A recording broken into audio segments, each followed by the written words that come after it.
Fill her up. You're listening to the Gas Digital Network.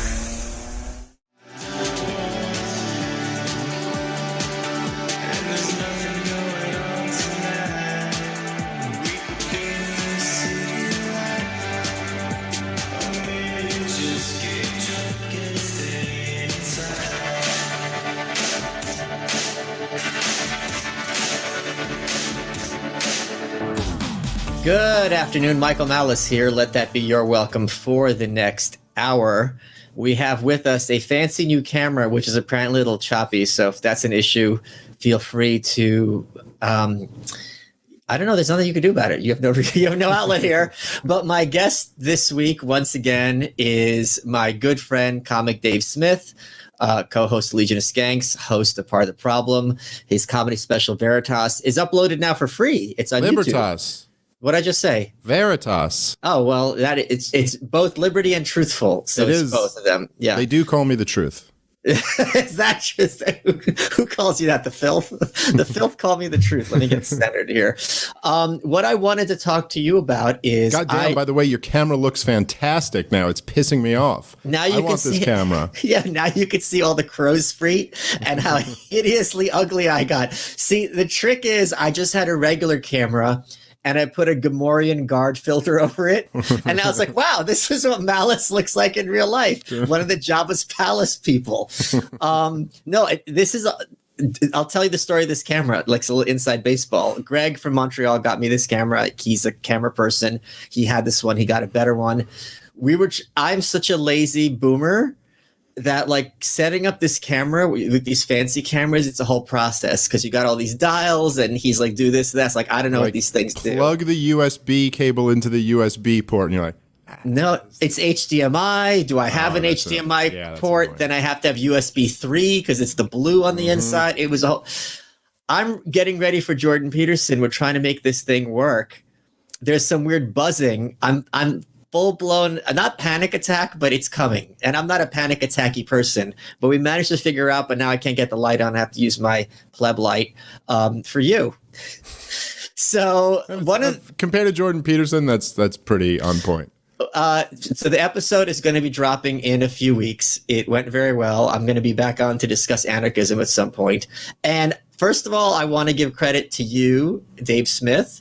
One of the things that I always advise, and I know you agree with, and many of our friends agree with, is it's a great idea to have friends who are talented and making it happen because they are just full of ideas and resources that they're like, here, just take it. And I had mentioned to you that I was going to be on his show, and you were the one who had the idea, dude, just Kathy Newman him.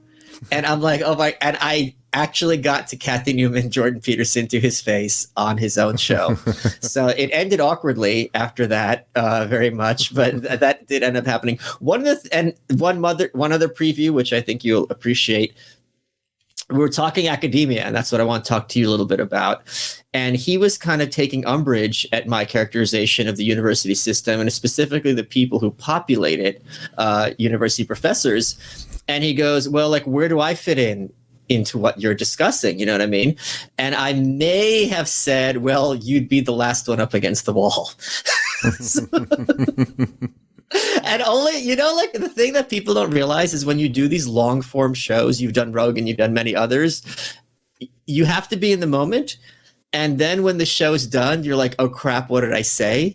And I didn't even remember saying that until like 3 hours later. I'm like, oh damn, I just basically told Jordan Peterson he's going to get shot on his own show. Yeah, that's a weird feeling when you do those shows, then you leave. And it is, because it's not like, I started doing stand-up before I ever did podcasting. And when you're doing stand-up, you're doing a live performance. There's just, you have this like, this animal level understanding of like, I'm in front of a big crowd right now. Like, you don't even have to like consciously think about it. You're like, okay, there's 200 people looking at me. I'm in front of an audience. But when you go and sit in like a little, studio with Joe Rogan, all of your instincts tell you I'm sitting down in a room alone with Joe Rogan having a conversation with him. But on some level, you intellectually know that 10 million people are listening to you have this conversation. But it's very easy to forget about that. And it goes so long and it's 3 hours. And then you leave and you're like, Okay, so that was like the biggest thing I've ever done. Yeah. Was that good? Like, and in comedy and stand-up, you get this constant feedback, mechanism. Like, you tell a joke, and if the audience laughs, you go, okay, this is going good. They like it. It's you got to wait till the next day and then see like the feedback when you do something like that. And the other issue is when you have some kind of like a little edgy sense of humor, even the slightest sense of edgy, and you're with your pals at a party, you're busting each other's chops. You're just, whatever joke comes, whatever lands. Some don't land, some do land, but they're going to be around topics that are a little taboo. And it's that same energy when you're talking one-on-one, and then you leave and you're like, maybe that joke wasn't really necessary because then it's going to be kind of taken out of context, or maybe in context, and be like, this really upset a lot of people, and statistically there's going to be a lot of people, there's going to be enough people in the audience that joke's going to offend somebody, or it's going to at least affect them personally. Yeah, it's like when you do Rogan, you're like, okay, if I offended 1% of the audience, you're like, that's 100,000 people who hate me right now. Like, that's a lot of people. The thing that I've got the most negative reaction from doing Rogan was the first time I did it, and I mentioned how ugly British people are, and all these British people, they're like, well, you're ugly too. I'm like, yeah, we're all ugly together. Number one. And number two is I was kind of taken aback because this is like a known thing. And in fact, the most searched, I went online on the internet, and the most searched term in Britain or in Europe was, why are British people so ugly? It was this, I found this article from Europe, and I'm like, okay, here you go, leave me alone. What I want to talk to you about is, to some extent, is some of the questions he asked me, and I wanted to know how you'd respond. Because he is very intense, very, very bright. It was very kind of machine gunny in many ways. And I was on my heels because I also respect him so much, admire him so much. There's a sense of deference. So I couldn't do my usual smarmy shtick with him because it just wouldn't land, and I don't think it would be appropriate. One of the issues he really had, and he really seems to believe, is that America's university system is salvageable, that this concern that these are kind of malevolent actors who are basically training another population to rule and kind of spread their ideology is kind of overly simplistic, and that many of these university people that he worked with are genuinely open-minded, interested in new ideas, good-hearted. He did laugh when I had my quote about how no matter how pompous, self-righteous, humorless, and obnoxious corporate journalists are, university professors, they still fare better at all these metrics than university professors. That got a laugh out of him, surprisingly. But I want to hear your thoughts on how you would address that issue, because I think this is something that those of us who are, your quote about what the Libertarian Party should be doing, the last bullet list on that tweet, which people can look up, was, fight the cathedral always. Are we wrong? Well, I don't think so. I think it's an interesting conversation, to have with him. I would say to Jordan Peterson, respectfully, I would say two things, right? Like, number one, when Jordan Peterson first stood up and was fighting the woke mobs, and he was fighting them on the most reasonable battle ever. Yeah. It was just on the grounds that the government shouldn't legislate what pronouns you are compelled to call students. Not even that the government couldn't, ban hate speech, but that they couldn't compel kind speech, like that. And he was basically deemed a Nazi. Yeah. Almost he was written several letters of condemnation or whatever. Like, he got in trouble from the university. Wait, can I add to this, by the way? Ta-Nehisi Coates, who's basically like one of the current high priests of the moment, and everyone's genuflecting before him, he's gotten a job writing for Marvel Comics, and the Red Skull, who is Captain America's main enemy, who has been around since if not the 30s, definitely the 40s. He is now being portrayed as Jordan Peterson, he's a Nazi. Like, there was a panel where it's Captain Red Skull's books or whatever, and it was like 12 Rules for Living and like Beyond Order, like explicitly wow. Jordan Peterson books. And it's just like, this is really, they're getting the kids young. Right. And this is very much, we talk about inherent racial bias, right? Like the test, I talked about this last week with James Lindsay, we get into that in a second, where they'll basically show a kid or like a white face or a black face, or they'll show like what words are associated, and that's supposed to prove you're subconsciously associating, people of color with negative words, white people with positive words. But it's like, if that's bad, don't you think it's really bad to explicitly say Jordan Peterson Nazi, literal Red Skull Nazi? Well, as you and James Lindsay mentioned in that conversation, which was really excellent episode, they're not bothered by logical contradictions and inconsistencies. So that's not going to have the effect. It's funny because I've talked about this on my show a bunch too. It's like, these are the type of things, and I think sometimes we project our own personality type onto others. These are the type of things that would keep me or you up at night.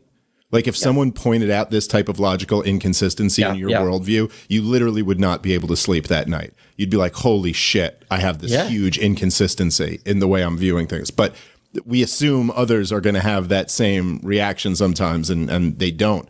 But so to Jordan Peterson's, that's really funny, because I actually, like, to prove what you just said, I actually make it a point to correct people when they call North Korea communist, because North Korea no longer identifies as communist. Right. So if I'm going out of my way, I don't know about run interference, but to correct the record when it comes to the most evil place on earth, where it's just like, at that point, it's pretty pedantic. It's just like when it comes to individuals, Well, it's an impulse to not straw man. Yeah. Obviously they're your enemy, but it's an impulse to be like, well, no. If I'm going to be, as good as I can in my argument against them, then I have to cover up all of these holes. And I have to make sure I'm not, portraying them as something they're not, that then someone else could say, well, look, you called them communists and they're not even communists, or they don't identify as communists anymore. I don't know whether they actually are or not. It's a different debate. But I would say to Jordan Peterson that he'd have to confront a couple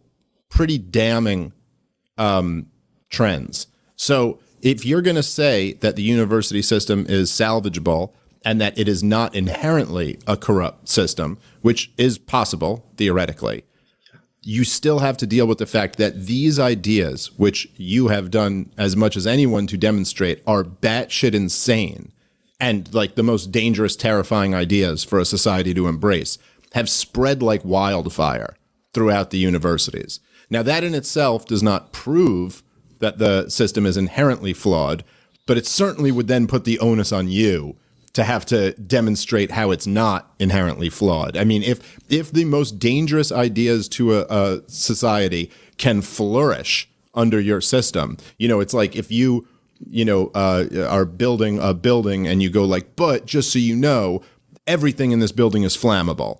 So if one spark, this can catch all over and it could kill, all the people in the building. You're like, well, now I think the onus is on you to explain why we would want to have these flammable, materials in our building, because this is very dangerous. What we're now flirting with a Maoist movement in the country. Like so if it can do that, the onus is on you to provide why it's absolutely necessary and why this isn't a structural problem. But to your other point about the type of people who are drawn into this system, I think when a lot of us first saw Jordan Peterson stand up to the woke insanity, you almost kind of had like two, reactions. Like the first reaction is like, that is so great that a professor out there is standing up for this stuff. And then just one beat later, you're like, how the hell is there only one? Yeah. And okay, there's not one, there's 12, there's Brett Weinstein and like there's a few other, but there's really like 12. Like, I mean, there are universities in every city, in every state throughout this country and in Canada as well and all over, the Western civilization.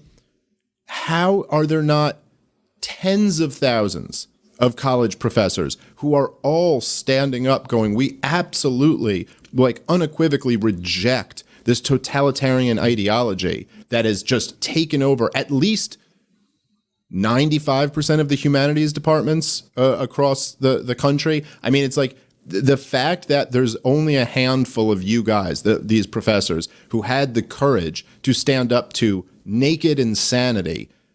I mean, that's pretty damning. Man, like forget even getting into like the philosophical arguments that me or you could of why the whole university system is so terrible. Just looking empirically at what's happening, you'd think like the onus isn't really on us to prove that this system is unworkable. The onus is on you guys to prove that there's any reason we should want this. So would you say the university system has either allowed such a circumstance of affairs to exist or have been powerless to stop it in either case? Yes, well, that's right. That's exactly right. So one of the things you and I teased in the past was the idea of us, because you've been debating several of these blue-pilled libertarians and basically being just nuking them from space. And the idea is like, all right, let's do a series of debates where I'm the blue-pilled guy, you're the red-pilled guy, and vice versa. So let's do that now. Let's see if I can be the blue-pilled pro-university person. Okay. And you were the anti-university person. And let's see where we could go with this. Because so here's another argument. Fine. You're attacking the humanities. America has, as you like to point out, we have the best medical system on earth. All these Canadians are coming from Canada to America. It's the same thing with university. There's a big reason why the wealthy elites from other countries send their kids here. Doesn't that speak to the quality of American education? Yeah, I mean, if you're talking about people who go to medical school, sure, there's somewhat of an argument there. What percentage of university students do you think go to medical school and meaningfully contribute to the healthcare industry? No, but the people who are coming here from overseas, they're not all trying to be doctors. There's many undergrads as well. Well, okay, so you're saying, I'm sorry, maybe I'm not following. So now you're Captain Humaning me. So what you're so what you're saying is Harvard should be president. Well, but you're saying that the fact that we have a very advanced medical system and that there's people coming from all over the world to come here. I'm not talking medical. I'm talking about universities. There's many people who send, princes and important dignitaries and other big shots, but not in a nefarious way, do spend their time undergrad here in the States. Yeah, but this is a circular argument. I mean, the idea that people want to come over here and get this piece of paper that then grants you this kind of like stamp of approval from the system doesn't in any way prove that this system is actually helping our society. So, yeah, I think there's still a lot of people, there's still a lot of really powerful, rich people who want to send their kids to Harvard and Yale, but that doesn't mean that Harvard and Yale are doing anything good for society or that they're a net benefit to society. That just indicates that people are trying to play the game. If they're not a net benefit and they're net negative, that doesn't mean that they need to be destroyed. That just means they need to be tweaked, doesn't it? There's lots of things that are a net negative that we don't want to say like this needs to be raised from the face of the earth and never built again. Yeah, sure. It doesn't inherently prove that it needs to be erased from the world. But the fact that something is contributing to so much destruction in our society, again, would put the onus on one to argue why we do need them to begin with. And I don't necessarily, my position isn't that Harvard or Yale shouldn't exist. I mean, that would be ideal to me if we could make that happen. But there's absolutely no reason why we need a system that encourages the vast majority of our 17 and 18-year-olds to go stop off to party after high school and get drunk for 4 years and spend themselves $100,000 into debt while doing it, taking them in their most productive age or maybe not most productive age, but their most intellectually curious age, when they're about to have this time where they can figure out what they're going to do with their lives. There's no reason to have a system that's propped up by the state to encourage these kids to go spend themselves into debt while getting drunk. They could have 4 years more job experience and $100,000 less of debt. What do you mean by propped up by the state in this context? Well, I mean, the entire university system is propped up by the government. I mean, from the fact that all of the loans are guaranteed by the federal government to now the fact that all the loans are given by the federal government, this whole college debt-based system is run through legislation. And without it, the vast majority of people wouldn't have the option to go to college. And again, there's no, that's outside of just the colleges that are directly built with taxpayer money and all of that stuff. But just the fact that we prop up the financing of all of it is what's created the whole system where everybody has to go into so much debt. But you're talking earlier about people sending their kids from overseas to get this piece of paper because that gives them a sense of credibility. Don't you think that would be of enormous use to people who are poor, who come from terrible neighborhoods, but who are talented? Now they actually, and their high school diploma is going to be worthless because that high school is terrible. Now they're actually going to have an opportunity to compete with those children of the rich and elite. So isn't it behoove our society, because educated people who've made something of themselves are the leaders of tomorrow that we would all want? I think you've made a great argument to get the government out of high school education as well, if they're doing such a poor job of it there. But I don't think that that's an argument for this current system. And there's certainly empirically no evidence that this college system has actually helped those poor, marginalized communities get in and compete with the rich. Harvard and Yale and the like are basically where the elites send their children. There's no better way to get into those colleges than to have family connections of other people who went to those colleges. They openly just give you preference. Of course, what's her name from Full House might go to jail for trying to get her kid in on like a rowing scholarship or something. Yeah, Lori Loughlin. Yeah. Yeah, but if your dad's a billionaire and builds the library, nobody even pretends that that's not going to get you into one of these schools. You're more than welcome to come in through the back door. No, I mean, if you're against the elite maintaining control on society, well, this is the tool by which the elite maintain control on society. Don't tell me for a second that you actually think that Malia and Sasha Obama they just wrote such impressive essays that they all got into all of these Ivy League schools. No, these schools want to have the president's kid there. This system is by the elite of the elite to continue to keep the elite ruling. Am I supposed to pretend you didn't specifically bring up Malia and Sasha Obama because you're both misogynist, racist, and against race mixing? I'm fine with you assuming that. Peterson made the point, which was kind of, the blue pill thing always just goes to a fucking a criticism of racism. The only reason you're against the Obamas is because they're mixed race. Literally, that's it. Whenever you criticize Barack Obama, it's not for droning. It's not for giving the finger to the rule of law. It's not for foment. It's just basically because he's mixed. I was raised by a white family, which somehow is an issue here in this context. So I have no problem with mixed race people. I only have half a problem. The female half. Hey guys, Michael Malice here. Want to talk to you about Blue Blocks. They're these incredible blue light glasses that block the blue light coming off your screens that is causing your eye strain. You spend a lot of time looking at your phone, your computer, your TV, at me and Dave's very handsome, very attractive faces. And the problem is you get headaches, feels like your energy is low, you're having trouble sleeping. Blue Blocks is here to help. If you go to blueblocks.com and use promo code WELCOME, you get 15% off. Or just go to blueblocks.com/you're-welcome, BLUBLOX.com. They've got over 40 frames to choose from. They're all made from high-quality lenses designed to get more work done during the day and help you sleep better at night. More importantly, they look really cool. Look how cool I look in this pic. I look pretty cool, and stop you from feeling terrible after looking at your computer all day. If you go to BLUBLOX.com, blueblocks.com/you're-welcome, or use code WELCOME at checkout, you get 15% off your order to get your energy back, sleep better, and block out the unhealthy effects of blue light from your computer, phone, and TV. And now back to someone who's really unhealthy, Dave Smith. Peterson made a point which had not been entirely familiar to me, that what you and I are describing, slipping the mask off, as, the universities being a mechanism for the elite to perpetuate itself, which was certainly the case. There's many such cases. The legacies is the term for it. There were some at Bucknell and other more prominent schools.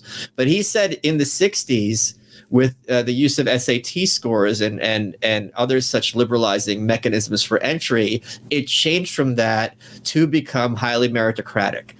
He said, and I don't think he's incorrect, that the SAT score is basically an IQ test. And by having everyone get an IQ test, this is going to allow people who are intelligent but coming from bad neighborhoods to punch enormously above their weight. And those are the ones who we would most want to be, and this is a very common argument on the left, and I don't think it's completely crazy. Those are the people we would most want to be trained in higher education, because they're the ones who will return to their communities and be the leaders and be the ones who move those communities forward.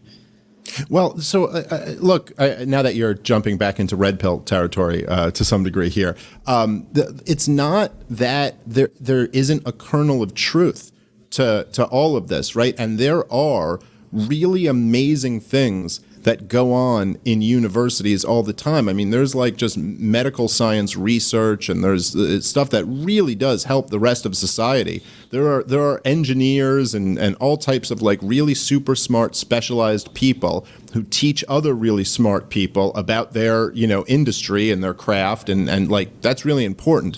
I don't think ideally in society that something like this wouldn't exist. I think there would be a place for super smart people to go and learn really important things that help the rest of society. Digital. Yeah. That's where they go.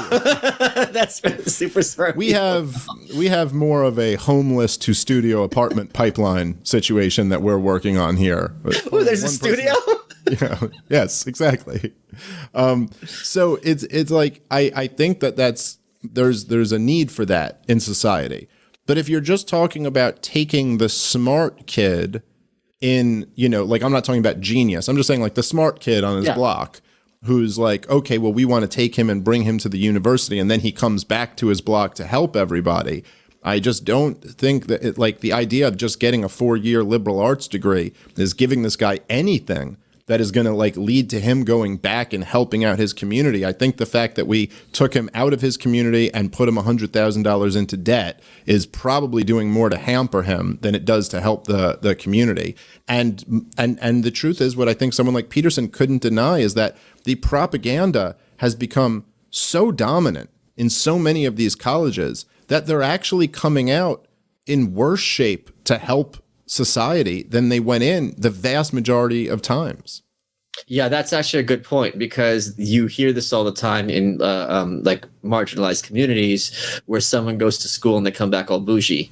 And you very much, I mean, I don't think people who are anti-woke stuff appreciate the distinction between someone who's a minority who went to college and someone who didn't. And the affect, the way they talk, the jargon, it's really night and day. And it's very very obvious once you see it. I mean, they sound, it's just basically a certain type of discussion, a certain type of jargon. You see it with these reporters over and over, and so on and so forth. So I think there's a lot to what you're saying. What I am, getting off the debate for a second, what I am very, another reason I'm very white-pilled for the future of this country, and this is, sometimes people say these cliches or they become expressions and you don't really think about it, and then once you sit and think, you're like, this is actually a really, really big deal. The fact that every year it becomes easier and easier for some jerk in his house to make his own business and put a shingle up there and basically pay his rent and get 4 years of experience, that is a major deal in making this whole university system superfluous. It's kind of like the equivalent of crypto. It's like, okay, I can use fiat currency. I could be with the banks and mortgages and all this other stuff. But or like Microsoft versus Apple, right? You're going to have bloatware. You're going to have Windows, and instead of starting Word from scratch, they put patches on top of patches, put patches on top of patches. So it's kind of a big mess, whereas opposed to this is clean and elegant, and you're not dealing with all the backstory. And I think that is going to be increasingly an issue, especially as we're soon going to hear, 4-year degree isn't enough. You're going to want your master's in order to compete. And now you're starting your first job at age, 23, 24, when back in the day, that's when people are starting a family. Yeah, I agree with all of that. I think that there's these trends that, you could be as with a lot of these things, you can make a black pilled or a white pilled argument out of the situation. But this current established order is unsustainable for many reasons. And so it's not going to continue. And the black pill argument would be like that it's going to be devastating in the aftermath of all of it. But the white pilled argument is that if this is unsustainable, well, then something else can come in and take its place. And so I think just across the board in a lot of different areas, if you look at the fiscal policy, the monetary policy, the corporate media overreach, during the Trump years and now correction during the Biden years, the whole university system, all of these things. I mean, if you focus on the university system, just the fact that the price of college has gone up and up and up, the value of a college degree is going down and down and down. This is unsustainable. You can't have that go on forever. Like, there has to be a point where more people aren't going to college, the more expensive it gets for a less meaningful degree. At some point, that's the fundamental, it's like throwing a ball up in the air. Well, at some point, this is going to stop, hang in the air for a second, and then start falling down. So that, to me, that's a white pill. Let's talk about something you just said in another context where you're talking about, this ball is just going to start falling down. How concerned are you with the near future, let's say 1 to 2 years, that we are going to see, thanks to this enormous printing of money, some kind of massive economic correction in the States? Well, I'd say very, but I've been concerned about this for quite a while. But the more I look back on it, these things don't always exactly happen the way that an economist might predict, even like a good Austrian economist might predict, because there's just so many factors going on that are hard to account for. So I know really, really good Austrian economists who predicted much worse inflation than we had after the 2008 reaction to the crash. But it was very hard to take into account that we were going to bring interest rates to zero along with every other major economy in the world and hold them there for a decade. That's something that had never happened before. And so it was hard to predict that was going to happen too. But if you look back at, if you look at the price of the George W. Bush administration, so look at those 8 years, what did that cost us? And you could say it's well, it cost us trillions of dollars in the wars. It cost us thousands of lives. It cost us 1 million Iraqis. It cost us several 100,000 Afghanis. You can look at all of these costs. But in order to finance the wars, we held interest rates down incredibly low, artificially low. And then that ended up sucking a whole bunch of people into buying houses who wouldn't have otherwise bought houses at normal interest rates. And then when the interest rates ticked back up, this crashed the entire economy, right? So many people have been pulled into the mortgage game during the Clinton years and because of all these other government programs. And so the whole 2008 crash is a cost of the Bush administration. But then, in order to kick the can down the road, Obama has to bring interest rates down to zero and keep them at a year, creating a system where the speculators run wild, Wall Street has record high profits, the working class is getting screwed over, the fixed interest rates are a mess, the left starts demanding more communism, the right starts demanding more populism, everything spins out. The cost of the Bush administration is Donald Trump being president, is Antifa in the streets, is that all of these things are a result, with other factors involved there as well, but it all kind of follows from this enormous fuck up. And so what is the cost of what we've done over the last year?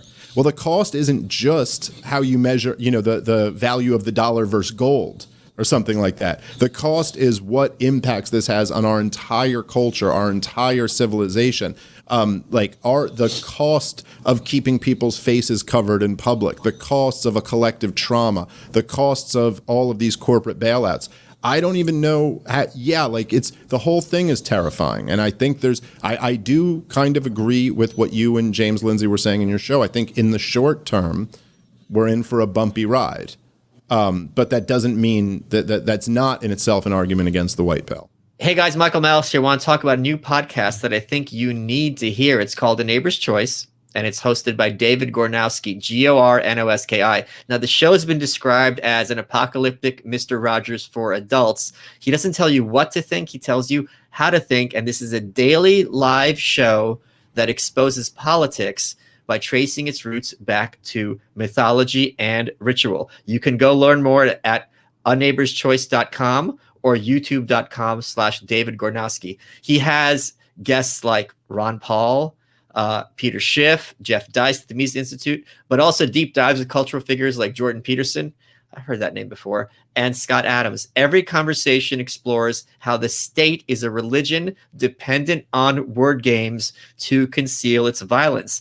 This is sounding pretty familiar. He believes understanding anthropology can help us dismantle fake news and question politically protected pseudoscientific dogmas that hold us all back. You can check out that show by subscribing to David Gornosky on Apple Podcasts or visit his website at aneighborschoice.com. YouTubers, subscribe to his channel at youtube.com/David Gornoski.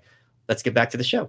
There was a tweet by the Libertarian Party, I believe, of Kentucky, where they were comparing, there was a meme that they posted comparing Papers, Please in the 1930s and 40s in Germany with the vaccine passports now. Charlotte Clymer, who is a trans woman who works for HRC, I believe, Human Rights Campaign. I did not know this, that she was a trans woman until literally yesterday, but I had a whole argument with her online. But I'm surprised because she really is one of those figures that is very much brought up in like new right circles, because there's pictures of her standing next to a cis woman, and it's like, this is what we're supposed to pretend is the quote about like how there's no difference between these two things, and it's kind of an absurdity. And Charlotte's gotten heat in the past because she's very aggressive, even though she's supposed to be kind of a little bit diplomatic figure for HRC. Obviously, she's doing her job well if they're keeping her on. As someone who has family members who died in the Holocaust, and someone who thought the comparisons between, I'm doing my blue pill thing again, and the comparisons between Trump and Hitler were overblown, to put it mildly, don't you think you should practice what you preach and be like, look, until it's the Holocaust, let's not start invoking the Holocaust. This is kind of an extreme example. A vaccine passport's not the same as going to Treblinka.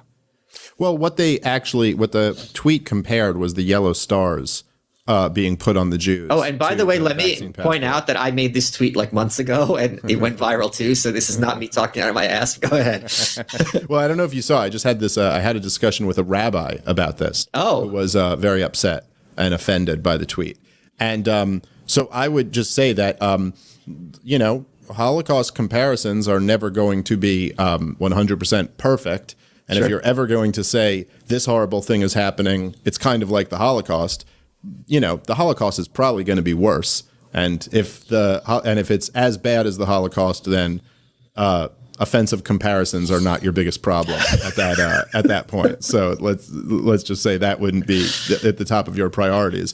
I think that you, first of all, it's, if someone like Charlotte Clymer is going to get offended that people are making Holocaust comparisons when she's made so many herself, then that seems to be her just claiming a monopoly on the right to make Holocaust comparisons and using it when it suits her political needs. So it doesn't seem like a genuine, concern with the suffering of Jewish people in the 40s as much as it does seem to be a power play.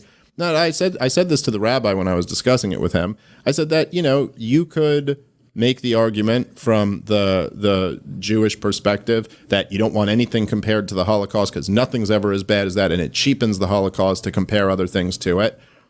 But there's a flip side to that, which is that maybe it's not the worst thing in the world that the Nazis are kind of alive in our memory, and that if anything even smells like it, people are very quick to say, we don't want to go down this road at all. I'm not against people having an allergy to the Nazis. I wish we had more of an allergy to the communists as well.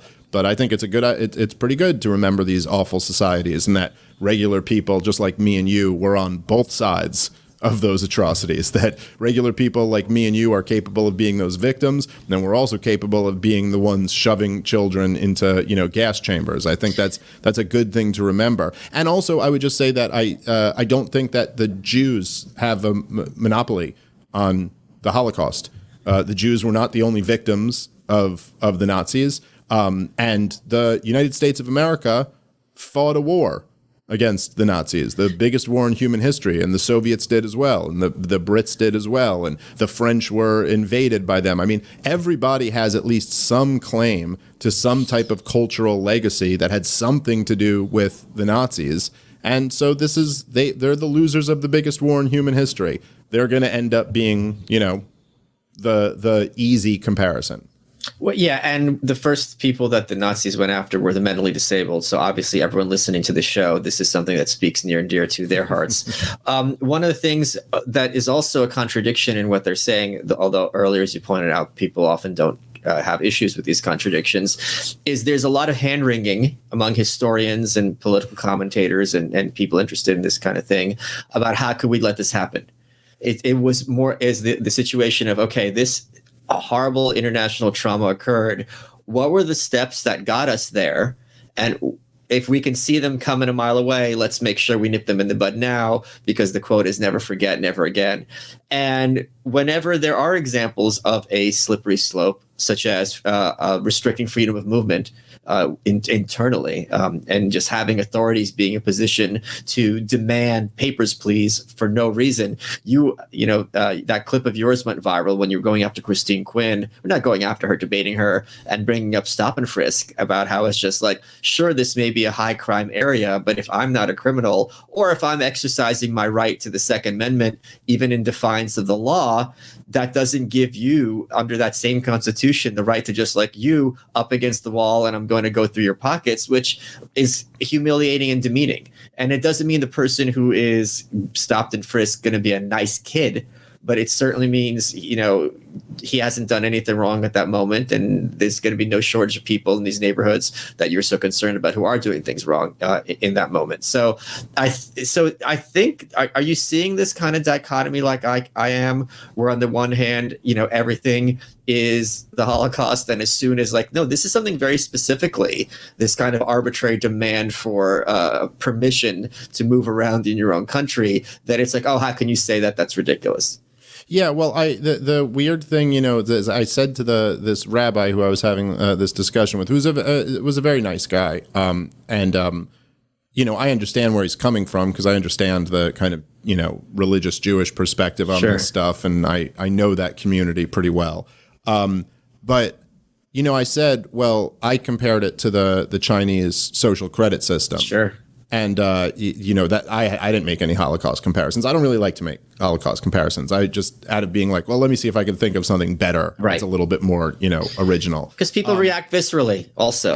And also, but I also just think it's like, it can be a little lazy. That's what everyone else is saying. And it's kind of hacky at this point. So there have been other dictators in history. Yeah, right. Not exactly.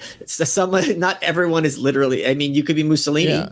Now, the rabbi told me that he didn't have a problem with the comparison to China. And I was like, okay, but China's a pretty fascistic government. Yeah. I mean, they're pretty messed up. They do some really messed up things. So I can make that comparison. And then he said it was okay to make the comparison to the Soviet Union, just not to the Holocaust. So, and he had a rabbinic argument for it. His argument was like, well, it was different in kind because the intention was to exterminate a race in the Nazi regime, whereas the intention in the commies was to make people conform to society. So his argument was basically that you could have conformed in the Soviet Union and avoided death. But in Nazi Germany, you were a Jew. So there was literally nothing you could do. So in this case, you can get vaccinated. So they're trying to force you to conform so that you can make the comparison to the Soviet Union, but not to the Holocaust. Which is a very rabbinic argument to make. And you're like, okay, yes, but you're insisting now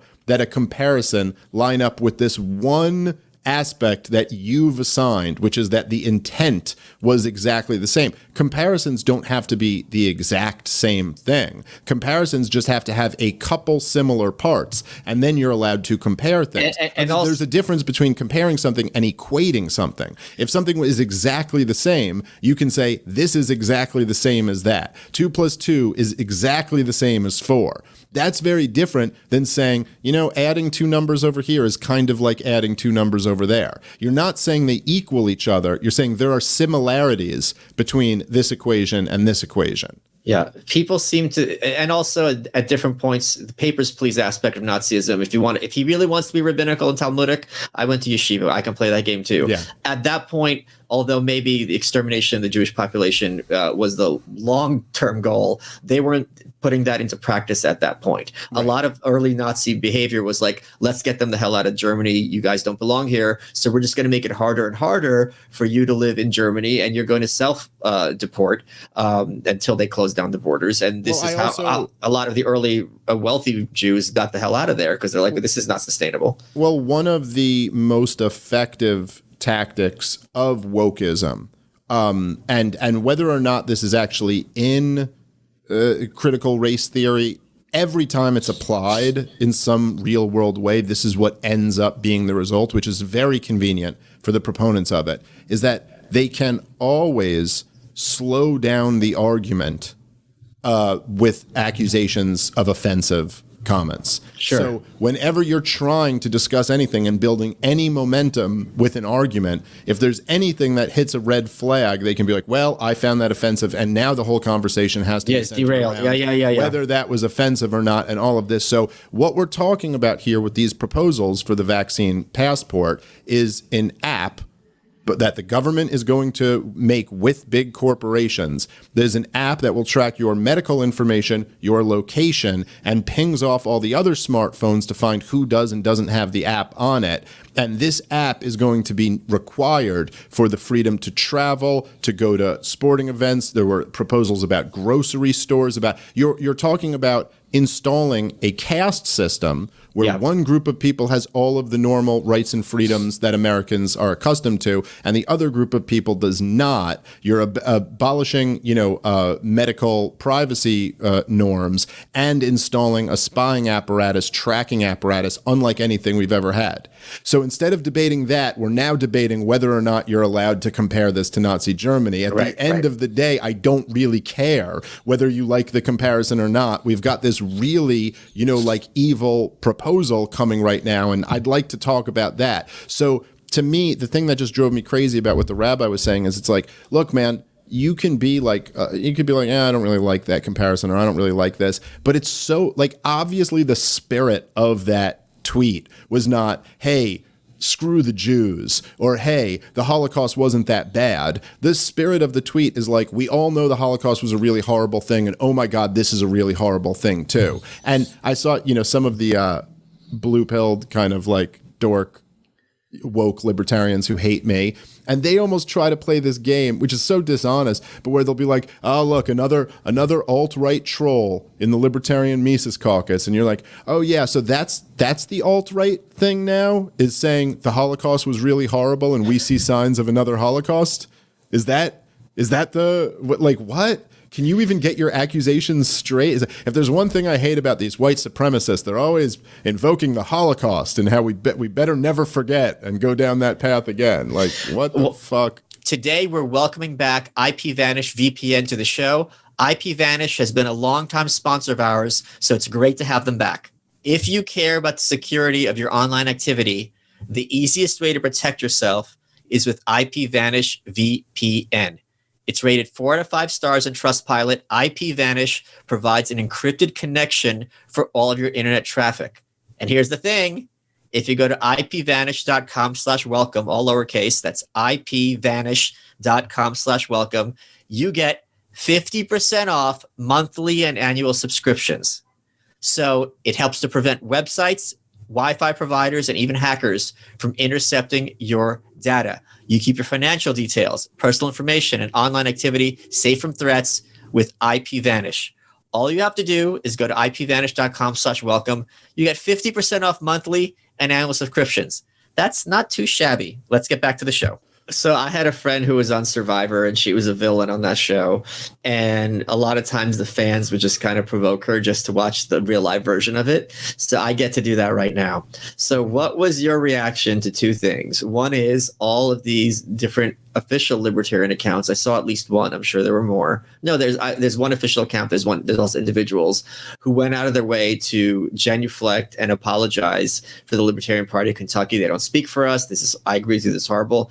And also James Lindsay got into it with one of these state accounts, and they were like, the syntax they use is very Jon Stewart. Well, if you want to have an adult conversation, you know who to call. And he goes, okay, here we go. I think you're useful idiots on behalf of spreading fascism. Your move. And it's just like, boom. What was your reaction to both of those things? So I didn't see and I'll get the popcorn. I didn't see that exact Twitter exchange. So I'd have to go look that up. I've seen James get into it with some libertarians before. And I mean, I probably haven't seen all of them, but he's almost always right from what I've seen, is that there's just so many of this breed of libertarians who just don't understand like what we're up against and how dangerous this whole thing is. And they, they'll almost play the game of like, when libertarians are like, oh, hey, this like critical race theory wokism that's being pushed by huge corporations and the government and the military and the CIA, that's born out of like these fucking, Frankfurt School neo-Marxists who are trying to subvert, our society. And they'll be like, oh, so what? You just like, I'm against racism. I guess you must be for racism. And you're like, wow, okay, that is really not what we're talking. And this was for so many of us who were critical of Joe Jorgensen's famous anti-racism tweet, they were like, oh, I don't know. I don't have a problem with it. I'm against racism, so you must be for racism. And it's like, yeah, I mean, I don't know how else to describe that other than being a useful idiot for an agenda that is not libertarian in nature at all. But how are they useful? Well, they're useful if people who are trying to actually put up a fight against this thing are then being tied down and labeled with all of these names. So you're basically kneecapping who would be the warriors against this movement. But what I saw was just the fact that what happened is, right, the Libertarian Party of Kentucky's tweet blew up. And it wasn't just them. It was like I was tweeting a bunch about it. I think the most what's it called, not engagements, what's the word, likes, no, but just like when you ratio, see, if you click on the tweet, they tell you how many like interactions or impressions, okay, that's the word I'm looking for. But I had like the most impressions I've ever gotten off of tweets on those ones. I think I got like 50,000 likes on one of them. Wow. Justin Amash had tweets that were blowing up about this thing too. So it was a lot of us were tweeting about it, and then they had that one, and it was trending. It actually made the trending list. Libertarians were trending, and then a bunch of blue check marks started flipping out about the Kentucky tweet. So like Seth Rogen was like, "Fuck you," and like all these other people. And what happened is that just that heat alone scared a lot of the more, like blue-pilled libertarian types. They just go, whoa, everyone hates us. And like, I can't be, if everyone hates us, and so their instinct right away is to apologize to all the blue check marks and distance themselves from the from the people who made that tweet to begin with. And let me just jump in here, because there's something I think they don't appreciate because they can't wrap their heads around it. There's two models for growing an audience. One is you open the doors wide, you want as big an audience as possible. Two is like this curated audience where you want some people alienated because the cost of them will outweigh the benefit. Maybe you're being a snob. I don't know. Like certainly high-end brands do this very effectively in many ways. They don't appreciate that if you're a third party, if someone doesn't vote for you because they hate you, and if someone doesn't vote for you because they're apathetic and never heard of you, it's zero, right? It means nothing. But if you want someone to vote third party, which almost never wins elections, you need those people to be intense and passionate. It's going to be, because the cost is higher. It's like, all right, I'm sticking my neck out. I'm voting for this party that is trying to pull a rock up a hill. So by alienating and getting some people angry, the mirror image of that, you're also going to get some people who are really for something and very passionate about it. But they don't think, I think, in those terms. I think their argument is, if you get a lot of people upset in a democracy or in terms of spreading your ideas, that's really dangerous. It's going to put people off. Whereas politics is often antagonistic. If you're getting people upset, people who don't like those people who are getting upset are going to be much more amenable to what it is that you have to say. And they're not on their face going to be people you don't want around. A lot of them are going to be quality people. Okay, so I agree with everything you said there. And I was just talking about this on Tom's show the other day. And this is like, it's right. It's so much of this is like the essence of what we talk about all the time. Yeah. This is the essence of the red pill, blue pill thing, right? And let's remember that at the heart of the blue-pilled mind state. And one of the advantages, right, or at least it should be an advantage of the red-pilled mind state, is that you should be able to understand the blue-pilled mind state. Yes, the blue-pilled mind state cannot understand the red-pilled mind state, but we absolutely can understand what it's like to be blue-pilled. That's why me and you can switch back and forth and have mock debates like this. Yes. But two blue-pilled people couldn't do that. They don't even understand what the red-pilled argument is. So from the blue-pilled perspective, right, you may disagree with lots of things about the establishment. You could disagree with a lot of things, but you also could kind of agree with a lot. And you could be like, well, look, there are these things that are ineffective. There are these unintended consequences. There are even bad actors that get in there, at times. But overall, there's nothing nefarious or evil about this. And you might even agree that their goal is good. We just have a different route of how we'd like to achieve that goal. And you see a lot of this. This is why a lot of libertarians, the blue-pilled libertarians, weren't appalled over the last year. They weren't appalled by the government. The government's literally locking people in their homes on the basis of pseudoscience. And because basically they agree with the establishment. They might be like, yeah, I don't really like the means of a government policy that's going to lock people in their homes, but it'd be really great if you could stay in your home. Yeah, it's also like not killing grandma isn't a political perspective. It's just common sense. How could you be against it? So even if they don't support it, and they can still say, hey, I support the non-aggression principle, or I support this, but it'd be really great if everyone got vaccinated and everyone wore masks and everyone did this. So their emphasis will be on, I support any private business who will force you to wear a mask. I support any that, because we're showing that the market's superior to the state and that you can achieve this through voluntary means. Now, so this is a whole different perspective, right? And so in a situation like this, here is their perspective, which makes sense on the surface. If you're not red-pilled, this makes sense. They go, look, we got to win more votes in order to get anywhere, right? We're never going to win a lot more votes if everyone in the media is calling us racist. We're never going to win a lot more votes if famous celebrities are mad at us and telling us we suck. If everyone hates us, then obviously we'll have less influence, not more influence. And so that's the blue-pilled perspective. That's the essence of it. The red-pilled perspective, our perspective, is more like this. It's like, look, this whole system, the whole federal government, corporate press, academia, the whole cathedral establishment is the biggest honeypot in the history of humanity.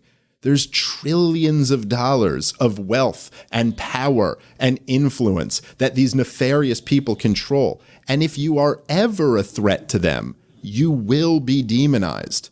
Demonized is actually probably the best thing that can happen to you if you're a threat to these people. If you're really a threat to them, you might just be killed, right? So so from the red-pilled perspective, you're not so much like, well, we can't piss a lot of people in the corporate press off, because you realize, well, that's the only path to success. Any path to success will involve pissing all of these people off. So in fact, if you're pissing them off, that might mean you're over the target. Ann Coulter had this great quote about, hey, attention Republicans, the New York Times isn't calling you racist, you're not winning.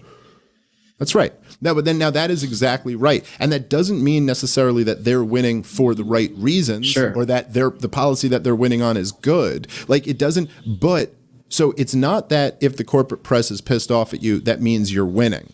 But you could never be winning unless the corporate press is pissed off at you. So when you recognize that reality, the corporate press being pissed off at you no longer is evidence in and of itself that you're doing something wrong. And if you're fighting against tyranny for liberty and the corporate press is pissed off at you, that to me is an indication that it's like, oh, you might really be onto something here. Like this might be the key. And then you tie that in with your point that you just made, that it's like no one's going to abandon the Democrats or the Republicans or their whole worldview because you're like, he made a decent point or two.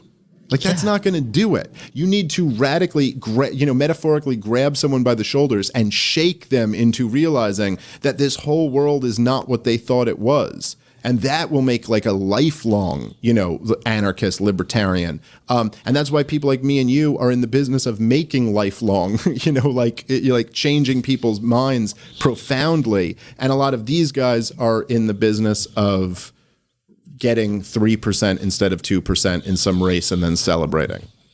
Yeah. Were there any comments that from people that you actually respected that kind of hit close to home? What you like criticisms of the tweets and stuff? No, I don't think so. I don't think I saw anyone. It was a pretty clear, at least from what I saw on this, it was a pretty clear, like, lines were drawn, and pretty much all of the good people that I admire were on the right side of it, which is not to say that, like, yes, this is the Holocaust or something like that, but just that, like, yeah, listen, they're absolutely right to be opposing this awful policy. I got to say, it's one of the things that really has made me feel good about who I admire. Is that over the last year, I think this has been like the biggest test ever in my life for people who believe in freedom. And pretty much all of my heroes passed it with flying colors. So no, there wasn't anything. I mean, there was like, there's something about a rabbi being offended by me that a little bit of me goes like, oh, dude, come on, man. Like, those are my people. I don't want them to be offended by me. But no, I don't think so. Why? Was there something you had in mind? Had you seen? No, not at all. But I'm just sometimes I've gotten very rarely, very, very rarely. I can't even think of one example, to be honest. But when if something is going wide and someone can step in and be polite about it, sometimes you are taken aback. Here's my last question, because I was struggling about how I would answer it. Jordan was talking about how he had been on Jocko Willick's podcast. Jocko is a veteran. He led people in the troops. How would you argue, and this is I know we're running out of time, a big can of worms question, but how would you argue the anti-war position with someone who's a veteran, who's so much of their status and identity is tied into that? It seems, and who is very sensitive to this kind of lefty, you're a child murderer argument. Have you ever had to do that? Well, I think, yeah, I've done it before. I don't know, even publicly, but just like privately at shows and conversations with people who are active duty or former military people. And I think that one of the things, so like this is one of the things about being like a libertarian, where you are in this position where you can, because I genuinely believe, and this is a lot of this was Scott Horton was the one who I borrowed this from, but it's really like we are, from my perspective at least, we are better liberals than the liberals and better conservatives than the conservatives. Like we're better on the issues that they're good on. We're better than them on those issues. So if you're in the business of persuading people, what you want to do is attack the left from the left and attack the right from the right. And certain people are really great at this. Like Maj Touré is really great at attacking the left from the left with that like all gun control is racist shit. This makes lefties really uncomfortable that not only in theory, in practice, in, like every level, gun control has been used historically for explicitly racist purposes. Yeah. And then the outcomes are undeniably just awful for black people. Like, who do you think it ends up sitting in a cage for 10 years for a handgun charge? Like, who do you think it is? White billionaires? No, that's not who you're getting in cages, right? So what if you're talking to some lefty, and I don't mean like debating them, trying to demonstrate to everyone that you have superior arguments, but if you're just talking to some leftist who wanted universal health care, you certainly can start by empathizing with them that it's like, I understand you want people to have better care. And I understand that people go bankrupt over the cost of medical care and that this is a tragedy that we would put up with this in our society. But here's what I'm saying. This is why this is happening and this is what the answer should be. So likewise with, talking to military people, I think the first thing to grant, which I think you can grant without, sacrificing any integrity, is that it is truly a noble and commendable instinct, and that there are people out there who would be willing to put their lives on the line to defend the Bill of Rights, which in their mind is what they're doing. Yeah. And so you almost go like, it's thank God our society has people like that. And that's why so many of us, can live in a free society in a sense. But here's what they've done to you guys. And here's why so many active duty military people want to get out of these wars. And so that's kind of the essence of, I think, what you would want to at least start with. Yeah, because I was just thinking about that getting ready for the show. Like if I was on a panel with him, how I would address this and whether it would go from 0 to 10 in 3 seconds. And I wasn't sure how I'd be able to interact it. And also I was wondering, and this is a question for another day, why I would approach someone like him differently than how I would approach a cop, where I would be much more aggressive and much more confrontational. Okay, Dave, we're running out of time. I don't want you to take that call again. No, I don't. It's not the call. Someone's ringing my doorbell, but I'll go check. What has been your favorite part of this interview? My favorite part of this interview was you working me over when from the blue pill perspective. You are a Nazi.